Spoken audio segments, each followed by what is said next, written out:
Praise lord. దేవుని పరిశుద్ధమైన నామమునకు మహిమ కలుగును గాక. ప్రభు నామమున మీ అందరికీ హృదయపూర్వక వందనాలు. ఈ ఉదయకాలము దేవుని వాక్యాన్ని విందాం. మత్తయి సువార్త 14వ అధ్యాయము 31వ వచనము. వెంటనే యేసు చేయి చాపి అతన్ని పట్టుకుని, అల్ప విశ్వాసి, ఎందుకు సందేహపడితివని అతనితో చెప్పెను. ప్రేమైన వర్లరా, అల్ప విశ్వాసం. ఈ మాట పేతురుతో యేసుక్రీస్తు వారు చెప్తున్నారు.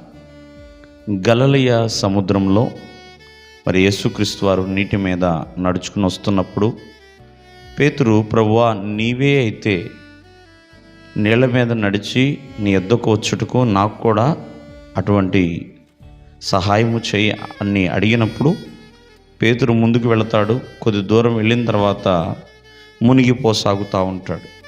అటువంటి సమయంలో పేతురుని అల్ప విశ్వాసి అని పిలుస్తున్నాడు.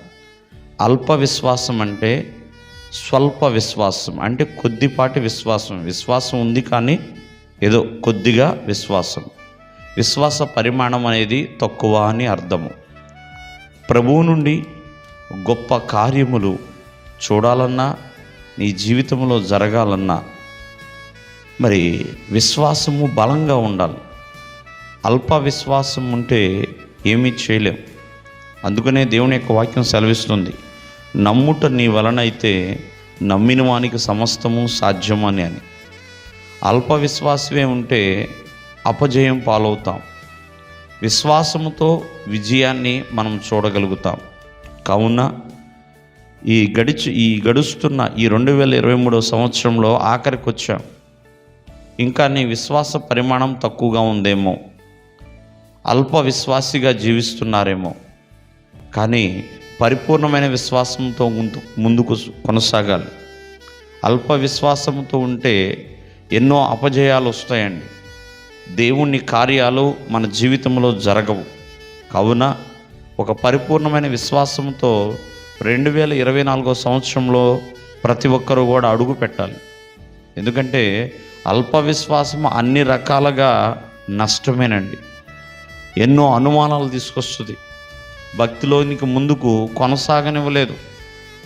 మరి ఎంతోమంది అల్ప విశ్వాసం కలిగి ఉండటం వలన దేవుని కార్యాలు చూడలేకపోతున్నారు. కావున ఈ ఉదయకాలమందు మరి నువ్వు ఈ విశ్వాసం ఏ రీతిగా ఉన్నది? అల్పముగా ఉన్నదా లేకపోతే పరిపూర్ణముగా ఉన్నదా? అల్పముగా ఉంటే నీ విశ్వాసాన్ని ఇంకా పరిపూర్ణంగా మార్చుకోవడానికి ప్రయత్నించు. దేవునిలో ఎన్నో కార్యములు నీ ఎడల దేవుడు జరిగిస్తాడు. ఎన్నో విజయాలు చూడగలుగుతావు. 2024వ సంవత్సరంలో మరి నీ విశ్వాసము ద్వారా ఎన్నో విజయాలు చూడవచ్చు. దేవుడు మిమ్మల్ని ఆశీర్వదించును గాక. ఆమేన్.